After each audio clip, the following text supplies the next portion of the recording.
What's up? What's up? This is The Drop. I'm Angel Robinson. I'm here with, What's up? I'm JT, Jonathan Thompson. and we have a special guest today, Kristen Harper. Kristen Harper. So, Reverend. Reverend Kristen Harper. Let's Yes. get it right? Reverend Kristen Harper. Yes, she worked for that. So, tell us where you grew up. I grew up in Harvard, Massachusetts, in north central Mass, in a small town with less than 5,000 people. Well, and how was that? It was very isolating because I was one of 3 black girls in my school, in my class. And there was only a handful of black people in my school. And how was it growing up black in your school with?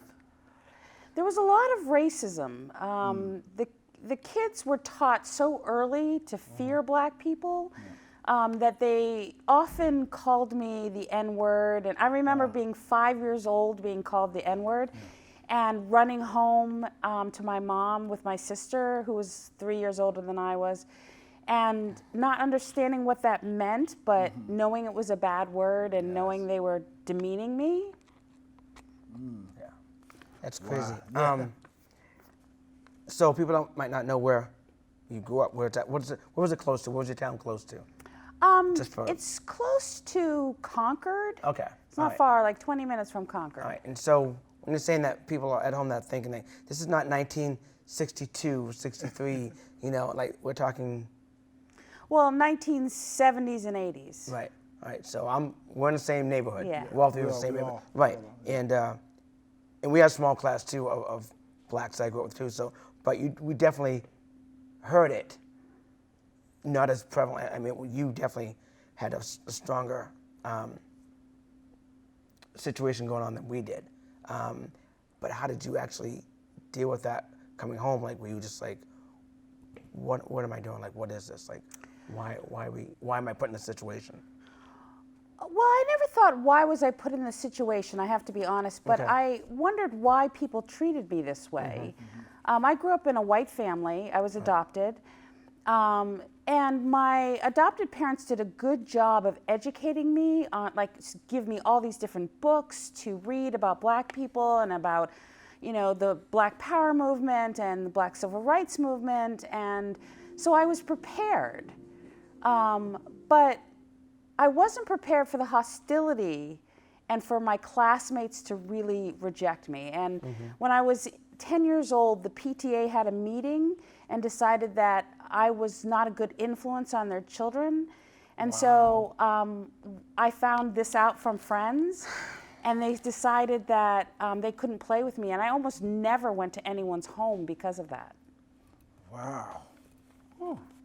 And how old was that? 10? I was 10, yeah. So the PTA, grown adults, Yes, figured that you were a bad influence yes. on their kids. Yep, Not what they were teaching at home, no, but you, as Yeah. a 10-year-old, yeah. had so much power.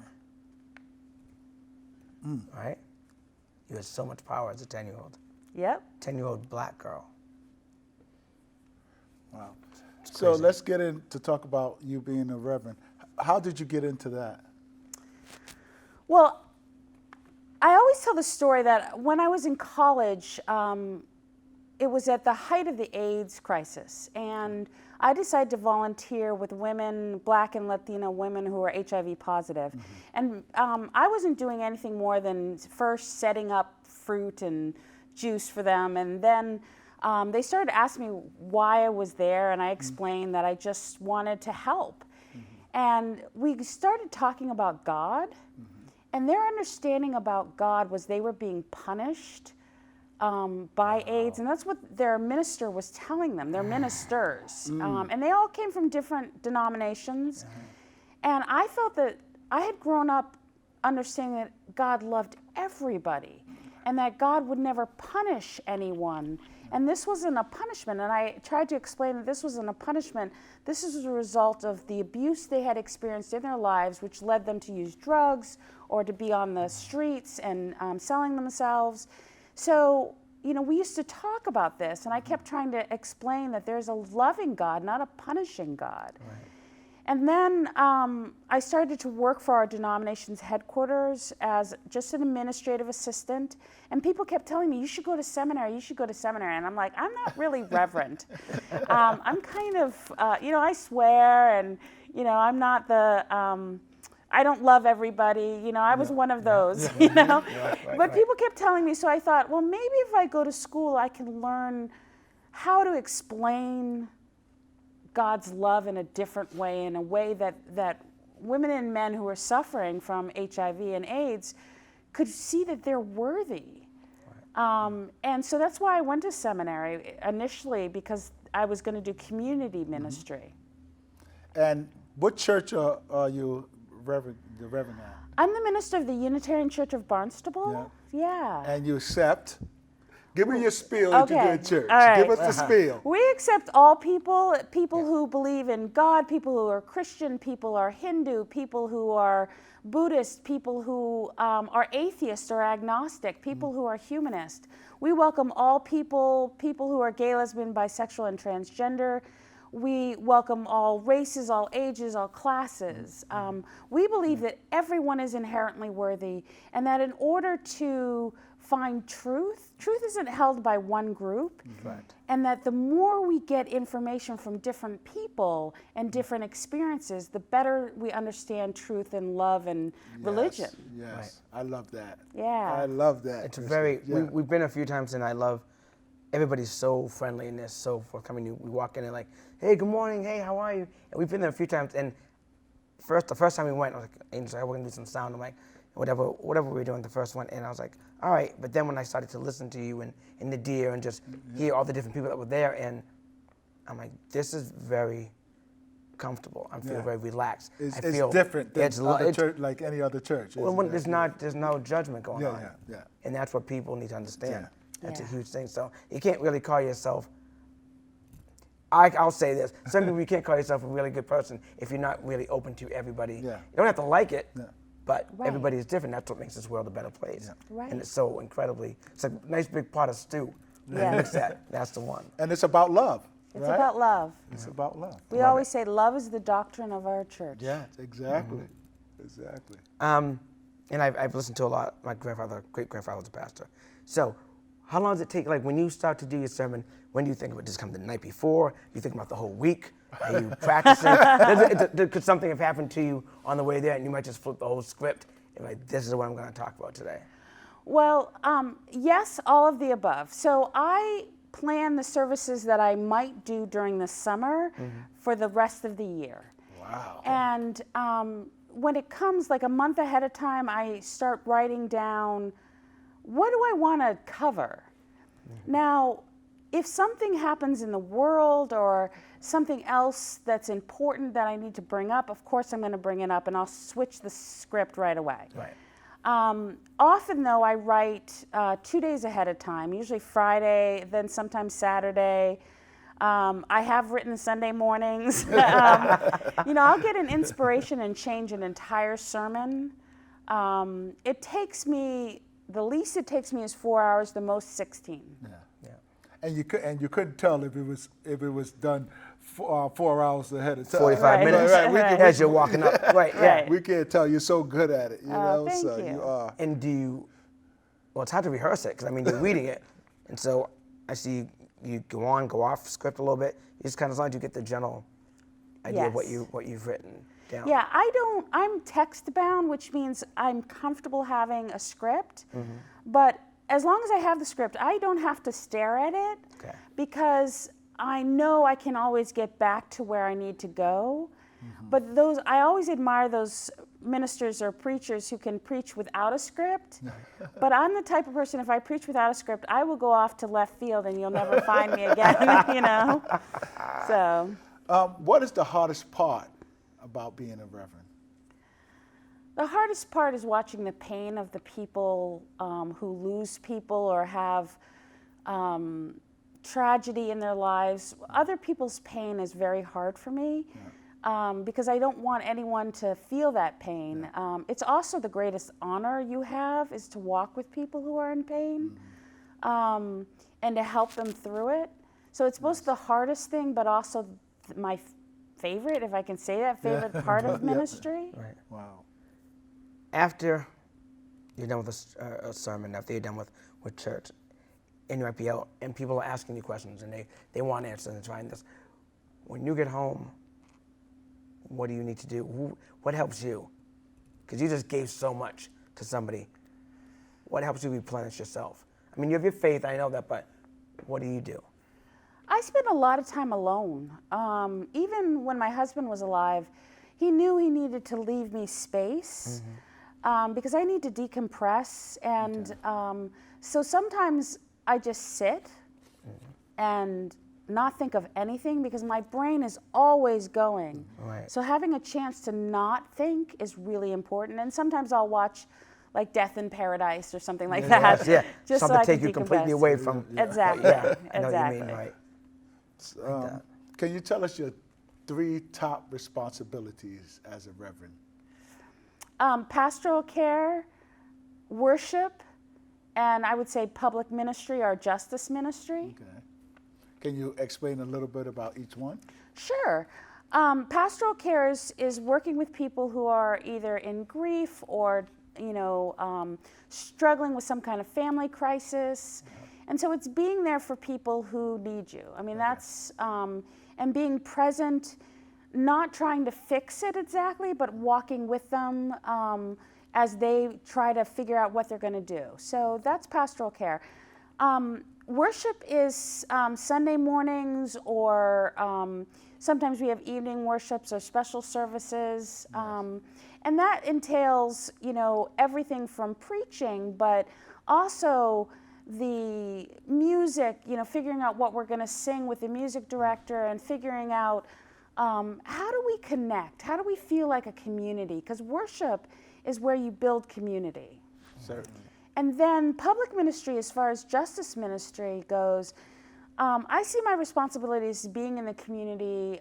Like we've done different large rallies and standouts, and like you both helped me with a memorial service for George Floyd, and so it's marches and that kind of thing. That's the public ministry aspect.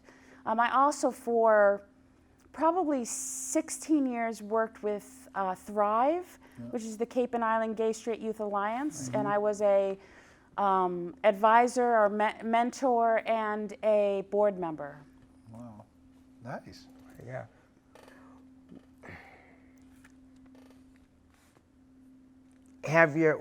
When is what do you think your faith has been tested the most? Is there a moment that you could think of? I mean, when you're young or old, like, you find a moment that your faith was really tested, where you're like, what is going on? Like, racism tests my faith, I think, the most. I have a real hard time when I see people being racist and not seeing how much damage it does to other people. And also not understanding that by being racist, they're not following any religious path. Every religious path is anti-racist. And so it's hard for me when people who claim to be religious people are racist and don't want to hear how much pain they're causing. I mean, we all have issues with racism, but they don't want to hear what it does to people of color and black people for centuries, and how it demeans us and has us secondary citizens. I think also what tests my faith probably next is the exclusion of people. When we're excluding people because they're whatever. They're different than we are. No. Okay. How do you influence the culture of your staff and your church?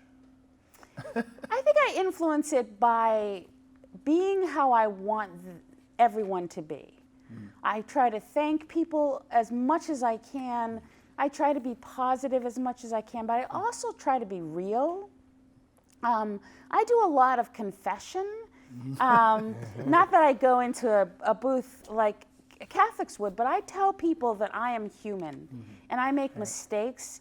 And so I don't punish people for mistakes. I it's not even about forgiving, it's about accepting we're human. So we all make mistakes. Yes. So I just really encourage our staff to understand that they're human, and our membership that no one's perfect. Oh, absolutely. Exactly. All right. If you weren't doing this right now, what was your other thought? What did you want to be? A lawyer, probably. Yeah. I always, law or writing, because I love to write. Yeah. So I thought I was going to be a war correspondent. Really? Yeah, I went to journalism school, and that's what I was going to be. Out in the field and everything. Out in the field and everything, yes. Full the jacket and the Exactly. bulletproof vest and the helmet. Exactly. I wanted to do that so much, but I found out I was going to have to chase ambulances and write obituaries for about 5 years before I got anywhere. Wow. And I really that was not my, skill or desire. Right. So I thought about law because I thought it would be good if people who didn't know their rights had a lawyer who would help them understand their rights Sure. and stand up for them. Okay. So you want to be on that side, Yes. doing a lot of pro bono, like stuff like that. Or defense law. Or defend. Yeah. Okay, so now this would be since I'm still talking about, but so that would be pretty heavy for you to be a defense lawyer, Yeah. knowing that your client is actually guilty. Well, that's why I'm not a lawyer. Okay. Because I realized one day that if I was a defense lawyer, could I defend someone who didn't know their rights but was guilty? And if I was a prosecutor, could I prosecute someone who didn't know their rights, even if I thought they were guilty? Right, and you know that. Yes. And you knew that. That's hard. Yeah, and I just decided there's no way I could do that. Right.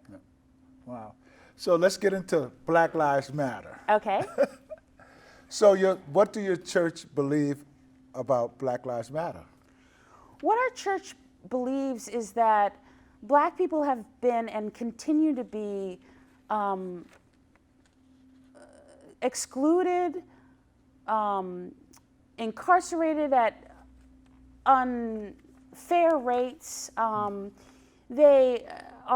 Violence is perpetrated against them, and that in order to understand, for people to understand that this is wrong, that Black lives do matter, that Black lives are worthy inherently, we need to make a statement. And so that's why we have our standouts. It started a year ago with Juneteenth, and we decided we wanted to celebrate the freedom of African Americans. And so we had this big standout, and it was at the time where George Floyd had just been murdered a couple months earlier. And so we decided we were going to make a stand saying, not just Black Lives Matter, but Black lives are here. They're not invisible. Yes. And on the Cape, sometimes we're invisible. So we decided to make Black lives visible. And then we decided that it's not good enough to do it one time. Excuse me, that we need to keep doing it so that people keep noticing and keep saying in their head, Black people are visible, they're worthy, their lives matter. Yes. And so, we started doing a book discussion first, along with our standouts. Yeah. So that people could learn more about white fragility and white privilege, because it's a predominantly white church. So they wanted to focus not on what Black people could do for us, but what they could do for themselves to be more aware of their own prejudices and privilege. Right. Yeah. That and they're not really going to know. They're not really going to know, because if they've never had a situation present itself, they're not going to know that they have a privilege. That's right. And I've had a conversation with a couple other friends. Like a friend of mine said, you're not really going to have to discuss with your child, hey, be careful when you go out driving if you get pulled over. And he was like, I never really thought about that. Right, because it's not in your tunnel. It's not in your line of view. So you said obviously about Black Lives Matter. What was there one thing anybody came up to you and said that really touched you, that they just were completely oblivious you know, about something? Was there a story that they brought to your attention that they might have realized now that they didn't know then? When you're saying about, you know, just being privileged and not realizing it until I you think said something. more responses to my stories have changed. Like when I used to talk, I did a sermon once on driving while black, and maybe because I used to have braids and I now have braids, I've been pulled over as much as many guys have. And in East Ham and Orleans, when I lived in Florida, several times in Florida, people asking me what I'm doing, where I'm doing, are saying, your mission sticker is not right, but it is right, but they thought it wasn't right. And I'm like, you could tell that as I was driving by. So I used to tell stories like that, and people would say, you sound so angry. And it would frustrate me. Yeah. And because as if, first of all, I didn't have a right to be angry, but also that diminishes what I'm saying. My anger somehow diminishes it or makes it, we don't have to deal with you. We don't have to deal with the situation because you're the one with the problem, not us. Right. Wow. So things, you know, my stories have gotten, people are now not as surprised, but also much more understanding that, wow, this is going on everywhere. Yeah, correct. You know, when I walk into stores, and I'm followed, or what happens to me a lot on Cape is I'll walk into a store and I'll be standing in line, and a white, usually male, will stand in front of me in the line as if I'm not there, and the cashier will take the white male order before me, and I'm like, wait a sec, am I, you know, am I invisible? That just happened to me the other day. Did it? Yeah. So, it angers me. yeah, It's like you're happened to me the other day. invisible. Yeah. And so that happens a lot. And I've told people, I talk to people about that, and I think they are beginning to believe me. And that's the thing, is that for a long time, I think because certain, particularly liberal white people, see themselves as open and affirming, and so they don't think this happens. Right. Well, you must have misunderstood what was going Yes, on. or you're overreacting, or you're so sensitive, you know. Let me have it done to them. That's right. So you have a book out. I do. So can you tell us the name of your book? Yes, the book is called The Darkness Divine, and it's about the language of racism and race. And basically, I for years, I've been hearing people use dark and black in negative ways, like the dark night of the soul, or I was in a black mood, or, you know, that was very dark idea or whatever as a negative. And I think dark and black are beautiful. And so for me, I wrote poetry and essays about the power of darkness and blackness. And I talk about where this negativity came from in history in the 13 and 1400s. And why. And it was done so that slavery was acceptable. Because if the dark continent became the place where, you know, people were soulless and not Christian, and so they were able to change the language in order to make slavery acceptable. And I also talk about, you know, what would happen if Jesus were black or God was a black woman. You know, and I write things about that in the book. It's interesting. Wow. Where can they get the book? They can get it on uuabookstore.org. Okay. All right. Now, before we go, can I know, we have a couple of minutes? Yeah. All right. So when you just said that, think about all the way TV was back then. So it was anything dark, like Black Bart, and it was everything bad, and all the bad guys were black. That's the good right. guys all were white. That's right. Yeah. You know, Long Ranger's horse was white. That's right. You know, and you keep saying, it's like, wow, and it's like, you know, think about even the cartoon, and I was watching Casper. You know, Casper's white ghost. Casper's cousin, name was Spooky. Yep. Black nose. Yep. Black little derby hat. That's always right. getting in trouble. That's right. Always into mischief and stuff like that. Like, oh, Spooky, you're doing it again. Like, stuff like, always causing trouble. And I'm like, that's what they put in front of us. Constantly. And they still do it. Of course they do. They still do it on TV. You know, black characters on main television, if you look at them, they're always messing up. They're always, you know, comedic. You know, having serious black characters who aren't, you know, somehow cheating the system or, aren't being a comedian. It's rare. It's still rare. Right. Because it doesn't sell to them. Because it doesn't sell to them, the and it masses, doesn't right. fit with their image that they want to portray of black. Because if they continue to portray us in a way that we are not fully human, then they can continue to oppress us. And if they show us as we are, our wide range of who we are, Exactly. then they have to say, well, maybe they're a wide range like we are, and they're just like we are, and that's not what we want. And they have to show equality. That- Remember, yes. this whole thing is everybody, I don't care what your nationality is, everybody contributed to what we have today. That's right. Everything. And when you start showing that, when kids start seeing that, like as young children, they find themselves a little bit more empowered, a little bit not afraid to think outside the box, to create. And that's what we want. And that's why, schooling needs to be changed also. Different areas. Yeah, some things in school definitely needs to be Depends on where you changed. live, because certain schools learn things, other schools don't. Depends on where you live, and that's why you see the progress of other people of color, depending where you live, because they're like, we didn't learn that. when I meet people from other areas, Right. What you learn? What do you? Tell me more. What do you mean you learned that? I didn't learn that. Yeah. I was just having a conversation with a parent who said that her kids are just learning about Medgar Evers, and she never learned about Medgar Evers. And her kids were like, who is Medgar Evers? And I was like, what do you mean? You don't know who Medgar Evers is. And most people don't. No. And I always say, he really was the beginning of the civil rights movement, not Martin Luther King Jr. Correct. And because we don't know this, we stay ignorant, and we can also, they can pick our heroes. I mean, I love Dr. King. I'm not saying we shouldn't have him as a hero, but there are many black heroes and heroines that have done amazing things. And we also have to take responsibility of teaching our kids Absolutely. and our people too. Absolutely, So, we need to. Yeah, so It is. we have to realize that.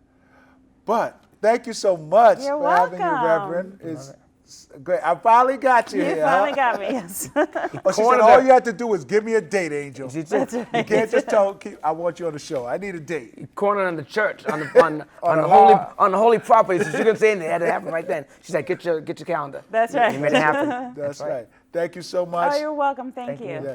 This is The Drop. JT joined us today. Yes, and I got Reverend Kristen Harper. Thank you Thank so you. much. Guys, bye. Peace.